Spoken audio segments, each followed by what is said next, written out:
You're 6 years old. Your feet are freezing. Your stomach is empty. And before the sun has even fully risen, someone is already telling you to work. No school waiting for you, no cartoons, no lazy Saturday. By the time the sun is fully up, the adults around you already expect you to work like one of them. Carry water, watch the animals, stand beside your mother for hours, learning a task your small hands can barely manage. That wasn't a punishment, that wasn't a bad day. For a child born 1,000 years ago, that was simply Tuesday. So what did it actually feel like to grow up in a world with no time and often no room for childhood at all? Introduction. We tend to imagine the past through kings and knights, castles and conquests. But history was mostly lived by ordinary families. And inside those families, by children who barely appear in the story we are usually told. That's because children left almost no trace of their own. No diaries, no letters in a 6-year-old's handwriting. What survives instead comes from the adults around them. Old church registers, medical writings, the occasional court case, and bones uncovered from the ground itself. Piece it all together, and a picture starts to emerge. It's a picture of children who worked before they could read, who buried brothers and sisters more often than they celebrated birthdays, and who, even so, still found moments to laugh in the small cracks of an unforgiving world. Childhood looked different across the world 1,000 years ago, but we'll follow the lives of ordinary children in medieval Europe, where historians have some of the richest surviving evidence of everyday life. Let's step into one of their days. A day in their life. The morning starts before the sun fully clears the horizon. Cold air, damp grass underfoot. Somewhere nearby, a rooster is already calling. A young girl, no older than 7, steps outside barefoot and lifts a wooden bucket that looks almost too heavy for her arms. She doesn't complain. She's done this every morning she can remember. Breakfast, if you can call it that, is quick. A heel of dark bread, maybe a little milk, still warm from the animal it came from minutes earlier. There's no time to linger. By the time most modern children would be climbing out of bed, this girl is already in the field, scaring birds away from the family's grain with nothing but her voice and a stick. Mud clings to her bare feet. Rough wool scratches against her skin with every movement. A cold wind carries the smoke of a dozen morning cooking fires across the field, stinging her eyes. Her older brother is somewhere else entirely. At 9 years old, he's been sent to work alongside his father, learning to handle tools meant for hands twice his size. Not every child's morning looked like this, though. In a nobleman's household, a few days' ride away, a boy the same age is waking up somewhere very different. Sent away from his own family at 7 to serve as a page in another lord's house, learning table manners, horsemanship, and the rigid social rules of his class. His sister, back home, sits with a needle and thread for hours at a time, learning skills a future husband's household will expect of her, sometimes with a marriage already quietly arranged. By midday, most children, rich or poor, get a short break. This is when something remarkable happens. Small carved dolls, wooden tops spun with the flick of the wrist, a leather ball stitched by hand, kicked between bare feet in a dusty yard. Archaeologists have found toys like these buried in medieval settlements across Europe. Quiet proof that even in the hardest conditions, children found a way to simply be children, if only for a stolen hour. By evening, the work isn't finished. Animals need tending. Water needs carrying again. A fire needs feeding before the cold sets in. And then, finally, sleep. Often shared with siblings in the same bed, in the same room the whole family lived and worked in all day. Tomorrow, it begins again. Problems and difficulties. Here is the part of this story that is genuinely hard to sit with. Historians estimate that as many as 1 in 3 children in medieval Europe did not survive to see their 5th birthday. 1 in 3.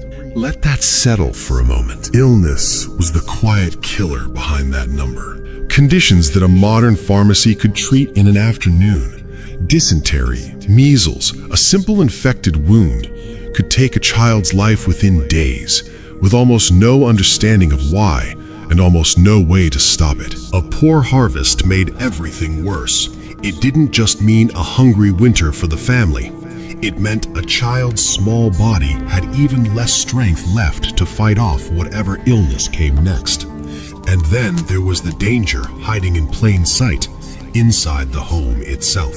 An open cooking fire in a house with no separate kitchen. An unfenced well just steps from where toddlers play. Sharp tools left within easy reach simply because there was nowhere else to put them. Working children face their own quiet risks too. A child watching sheep alone on an open hillside. A child working near a mill wheel or a loom. Injuries that today would be unthinkable to ask of someone so young were, back then, simply an accepted cost of getting by. But here's something worth pausing on. Medieval parents were not indifferent to any of this. Grief over a lost child shows up again and again in the wills, letters, and religious writings that survive from this era. Proof that losing a child felt every bit as devastating 1,000 years ago as it does now. They simply had far fewer tools to prevent it. What if a child refused to work? It's a question worth asking.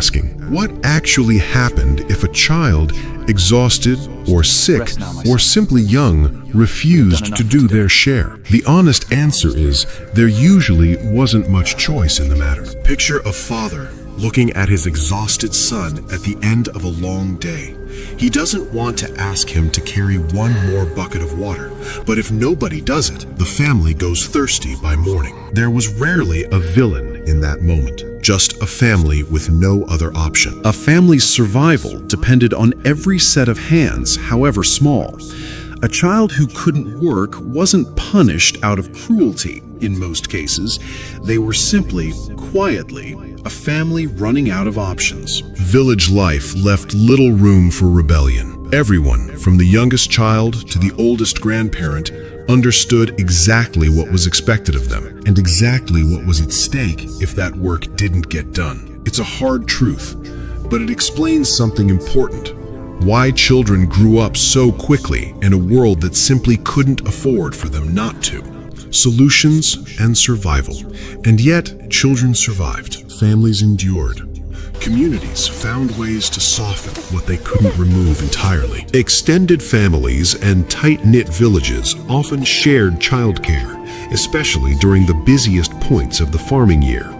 An early, informal version of the community support systems we still lean on today. Midwives and mothers passed down herbal remedies through generations, offering what relief was available, and just as importantly, hard-earned knowledge about which symptoms to worry over and which simply had to be endured. The church, for all its rigid structure, offered a rare safety net. Monasteries sometimes took in orphaned or abandoned children, giving them food, shelter, and occasionally an education that would otherwise have been completely out of reach. Older children carried real weight in this system too. An 8-year-old minding an infant sibling wasn't unusual. It was simply how survival knowledge passed down the line from grandmother to mother to child. Here's what might surprise you most. Children as young as 7 sometimes began formal apprenticeships, learning a trade that would shape the rest of their lives. A starting age that feels almost impossible by today's standards.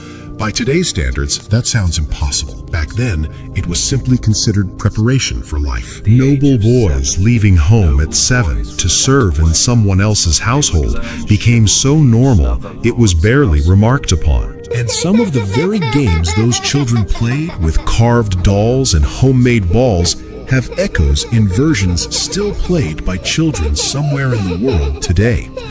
None of this erased the danger children faced, but it meant that danger was rarely faced completely alone. Reflection. It's tempting, looking back, to feel only sadness for children who lived 1,000 years ago. But sadness alone misses something. These children weren't only victims of their time, they were remarkably resilient, carrying responsibility at an age we'd now consider impossibly young, and, more often than not, rising to meet it. Picture a mother during a hard winter, quietly setting aside the last piece of bread for her child, going hungry herself, without a second thought, without expecting to be thanked. That instinct hasn't changed in 1,000 years. What has changed is how much protection stands between a child and the world's harshest edges. The families of the year 1000 weren't less loving than families today. They simply had far fewer tools, far less medicine, and far less room for anything to go wrong. The love between a parent and a child never changed, only the world around them did. Conclusion: so the next time you watch a child laugh over something small, a toy, a game, an ordinary afternoon with nothing at stake, it's worth remembering just how recent that kind of safety really is in the long story of human history. History isn't only written by kings. Sometimes it's written by the tiny hands that carried water long before they should have had to. If you had been born 1,000 years ago, do you think you could have carried the responsibilities expected of a 6 or 7-year-old back then? What part of medieval childhood do you think would surprise people the most? Let us know in the comments below. And if this journey into the past moved you, make sure to subscribe to How They Lived so you never miss a story of how people really lived before the modern world.